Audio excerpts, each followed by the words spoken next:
Shikues të respektuar, ju përshëndesim nga Kërçova. Tema e radhës që do të trajtojmë në kuadër të këtij emisioni është shëndetësia. Për shëndetësinë dhe situatën shëndetësore, këtu në Kërçovë do të flasim me doktor Fadil Murad. Doktor, ju dëshirojmë mirëseardhje në emisionin tonë Ritmi i ditës. Mirësevgjet, më faleminderit për ftesën.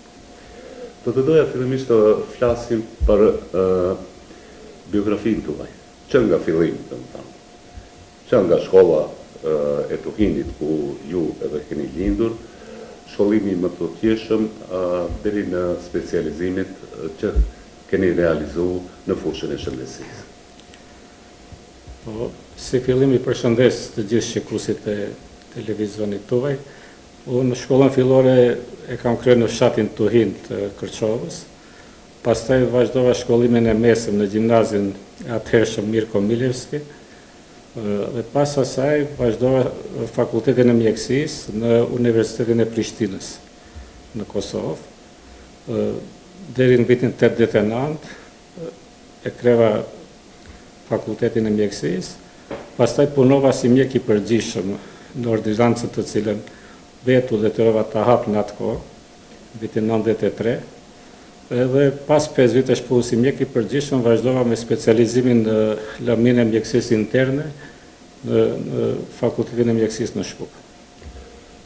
Nuk ka qenë as pak e lehtë, domethënë që të bëni rrugtimin që ju e përshkruat, sidomos para viteve të 90-ta dhe fillimit e viteve të pas 90-ta. Ka pas pengesa gjithsesi në atë kohë?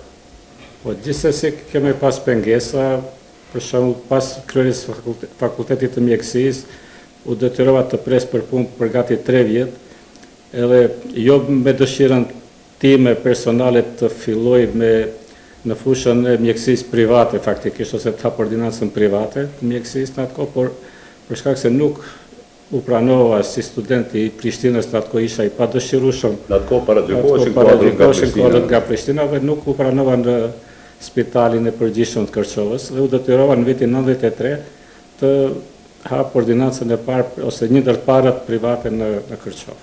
Prej atëherë domethënë keni zhvilluar veprimtari në sektorin privat të shëndetësisë. Po, prej vitit 93 në ordinancën Ultramed kemi vazhduar me aktivitetin faktikisht në fushën e mjekësisë, me kushtet e atëhershme, normalisht nuk ishin të lehta, kishim vazhdimisht probleme, keqkuptime, jo bashkëpunim të mirë dhe me qendrën e atëhershme medicinale në Kërçovë. Paragjykimet ishin të asaj kohë ishin mjaft të mëdha, pengesat po ashtu.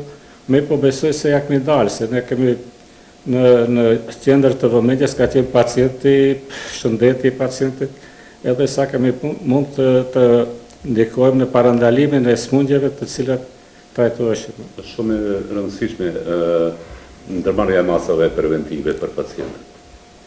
Po normalisht në mjekësi gjithmonë preventiva është numër 1, domethënë më mirë të parandalosh smundjet se sa të shërosh pastaj. Po parandalimi bëhet me një vetëdije më të lartë shëntetësore, me edukim shëndetësor të pacientëve, po edhe trajtit familjar, edhe të mjekëve, me edukime shëndetësore permanente të mjekëve, me simpoziume, me seminare të ndryshme, me ndjekjen e literaturës bashkëkohore, ashtu që për të parandaluar smundjet duhet një bashkëpunim i gjithëtanshëm, këtë që e thash faktikisht. Pre këtë potencuat të dijen shëndetësore, a mund të bëjmë një krahasim të periudhës pas viteve të 90-ta dhe tani? Ka një ngritje të këtij niveli? Po normalisht se ka ngritje të nivelit të edukatës shëndetësore të popullatës. Njerëzit kanë qasje në internet, sidomos në këto rrjetet sociale tash në kohët e fundit edhe me inteligjencën artificiale dhe marrin informata më të reja, kërkojnë sa më shumë, bëjnë kontrolle preventive, jo si përpara që bëjnë kontrolle vetëm shëruese faktikisht kur i kishin një smundje të caktuar vinjën te mjeku. Tash gjithnjë më tepër kemi pacientë të cilët vinë për të bërë analiza, për të bërë kontrolle preventive, për të konsultuar ose këshilluar me mjekun, edhe për të parandalu, për të marrë masa, për të parandalu smundje të caktuara të lëmisë. Dhe me ta në kuadrë të klinikës Ultramed jeten të gjitha shërbimet, duke filluar që nga faza fillestare e fillimit të një smundje deri në trajtimin e tërësishëm. Po në kuadrë të Poliklinikës Ultramed ne kemi faktikisht 2 ekipe me mjekë dhe infermierët, të cilat punojnë gati gjithë ditën në fushën e mjekësisë së përgjithshme që merren me parandalimin, vizita mjekësore të pacientëve, udhëzime të ndryshme për të specialitete tjera ose për të bërë analizë ose incizime të tjera. Edhe kemi pastaj pjesën e mjekësisë interne ku punoj unë edhe një infermiere, në të cilën bëjmë normalisht edhe preventiv, por edhe shërimin e smundjeve, sa që janë ata më të shpeshta, është hipertensioni, diabeti, hiperlipidemi, smundjet e zemrës, si që janë anginat, kardiomiopati, smundjet valvulare të zemrës i kontrollojmë, smundjet abdominale, faktikisht të gjitha smundjet... Këto do të thënë janë përgjithsisht ankesat e qytetarëve. Po, kryesisht kohët e fundit ose vitet e fundit, gjithë e më tepër kemi pacient ose paraqiten pacient me diabet ose me smundjen e sheqerit, edhe për shkak të obezitetit ose majmërisë pacientëve, ushqimit jo të shëndetshëm. Ushqimit gjithë e më tepër me karbohidrate, me proteinat pa nevojshme, me kalori cilat të marrin pa nevojë edhe nuk e harxojnë atë kalori, edhe në atë mënyrë paraqiten smundje të zemrës, smundje të diabetit, edhe komplikimet e atyre pastaj. Sidomos diabeti ka komplikime të ndryshme në të gjakut, në veshkë edhe në organet tjera.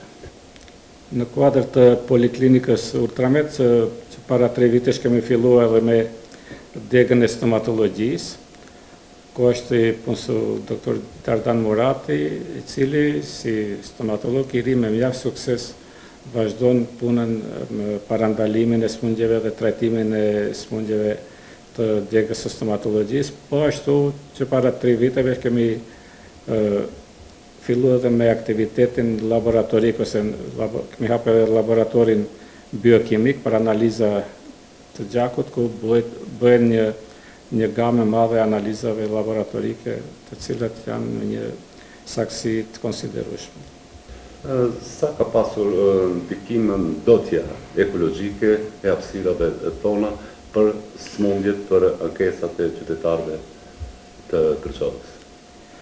Po s'do mend se ndotja e ambientit ka një rol të rëndësishëm, të damshëm sidomos në sistemin respirator ose në smundjet e mushkrive. Në gjithnjë më tepër ka smundje me sindromën ose smundjet kronike obstruktive pulmonare, qoftë janë ato akute po edhe kronike, smundje astmatike, smundje tjera për shkak të ndotjes së ambientit.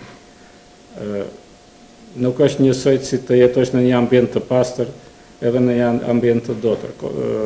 Rrethina e Kërçovës është e njohur faktikisht për ndotjen e ambientit me shkalla shumë e lartë, qoftë nga ndotja e anëveshërisë së botës, qoftë nga termocentrali e Oslomes, që vazhdimisht prodhon gazma të damshëm për shëndetin e njerëzit.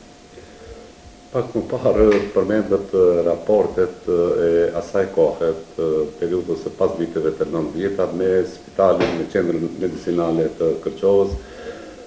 Si janë këto raporte tani me qendrën medicinale, por edhe me Ministrinë e Shëndetësisë të Kërçovës? Po tash janë përmirësuar raportet, kemi raporte institucionale, kemi kontratat të bëme të kryme me qendrën medicinale ose me spitalin e përgjithshëm edhe me shtëpinë e shëndetit, dhe funksionon shumë më mirë, gati nuk kemi pengesa në bashkëpunimin me pacientët, i pranojmë pacientët qoftë për qëllime diagnostike, qoftë për mjekim në repartin internistik, në laboratorinë e shtetit, Edhe raportet me ministrinë janë korrekte, ne nuk kemi një problem ose në kontakt direkt me ministrisë, janë korrekte deri tani, nuk kemi probleme, krahasim me përpara si pas. Me sa ma e menu, një kohë të gjatë jeni edhe antar i shoqatës mjekëve të Maqedonisë. Vazhdoni të jeni akoma? Po, antari i shoqatës mjekëve të Maqedonisë janë prej vitit 1992.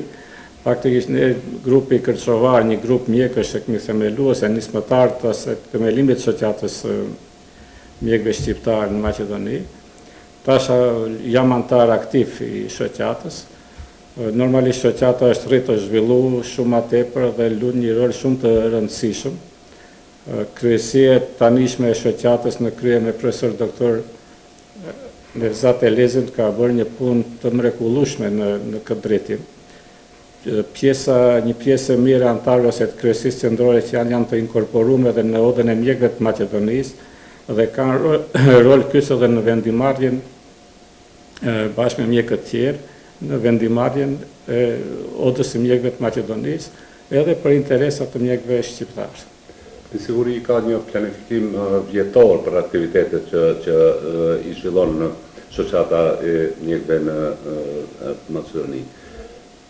A mund të pasqyroni të jepni informacionit për pikat më të rëndësishme të plan programit të veprimtarisë së shoqatës?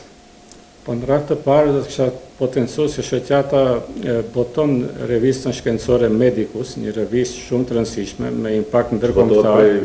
Po prej vitesh, 20 vite ka që botohet me impakt ndërkombëtar, ku marrin pjesë mjek me punimet e tyre, normalisht mjek eminent.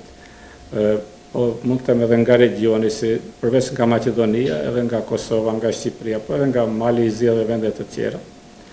Kjo është një e dyta, çdo vit shoqata organizon takimet profesionale mjekësore, edhe vitin e kaluar kishim vitin jubilar për 30 vjet radhas që i organizojmë ato takime ku marrin pjesë një numër i konsiderueshëm i mjekëve, jo vetëm shqiptarë, edhe maqedonë, edhe tjerë, të cilat shprehin interes të ndjekin ato ligjërata, ato raportime të mjekëve, përvojat e tyre të shohin si janë.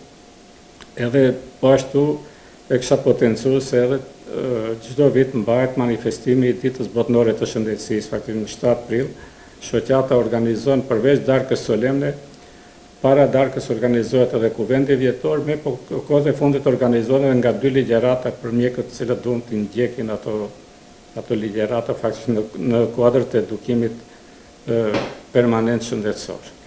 Edhe revista, edhe këto aktivitete që i zhvillon shoqata e mjekëve, me siguri kanë impakt pozitiv në gjeneratat e reja, studiusit e rinj në fushën e mjekësisë. Po sigurisht se kanë impakt pozitiv, aty kyçen vazhdimisht edhe mjekë të ri, shoh se ka interes, sidomos ato studentët e fakultetit mjekësisë të Tetovës janë edhe më afër asaj shoqate.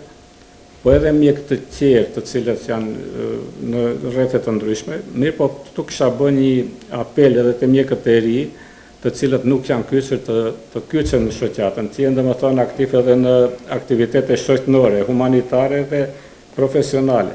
Domethënë të marrin pjesë, jo vetëm të bëjnë punën e vete profesionale në ordinancat e tyre, por të kontribuojnë edhe të paktën në organizimi shoqëtor të shoqatës mjekëve me pjesëmarrje në mbledhje në aktivitete tjera, në këto simpoziume që mbahen ose në takimet profesionale, edhe në punime shkencore, gjithë më tepër duhet të kyçen mjekë të ri që të kontribuojnë në këtë mënyrë për shoqatën edhe për vetveten e tyre. Doktor, nëse nuk keni diçka tjetër të shoni, unë do të doja një mesazh të përgjithshëm për popullatën, për pacientët dhe natyrisht edhe për studiusit e ri të kësaj fushë. Për studiusit e ri e theksova se kisha thirrur ose kisha bërë apel gjithë neva për të lexojnë sa më shumë, të punojnë sa më shumë, edhe të kyçen në proces, në aktivitete, në prezantime, në punime rastësh, në mbajtjen e këtyre ligjëratave shkencore. Për popullatën u dëshiroj të gjithë të kenë një shëndet të mbarë, u kisha bo apel që të bëjnë vizita parandaluese ose preventive mjekësore, të konsultohen me mjekët e vetë, edhe që është e rëndësishme t'i besojnë mjekut vetë, edhe t'i zbatojnë ato këshillat cilat ju a jep mjeku. Nëse një pacient shkon te mjeku kot edhe nuk i beson ose nuk i zbaton ato rekomandime ose ato këshilla, atëherë nuk ka kuptim vizita mjekësore. Do të thonë, qëllimi i vizitës ose vizita mjekësore merr kuptim atëherë kur ajo zbatohet në praktikë. Në atë mënyrë që të arrijnë suksese, të kemi efekt në parandalimin e smundjeve në përgjithësi, të gjitha smundjeve të cilat janë prezente kohët e fundit në ambientin tonë. Doktor, unë ju falenderoj për kohën që ndatë të jeni pjesë e emisionit të ritmi i ditës në TVM2. Ju pranohet edhe për posa angazhimeve të shumta që i keni në kuadër të orarit të punës këto. Falenderit shumë edhe për ju. Të shikues të respektuar, ishte kjo biseda që e zhvilluam me doktor Fadil Muratin. Ju falenderit për mendjen, miru pafshim në emisionet tjerë.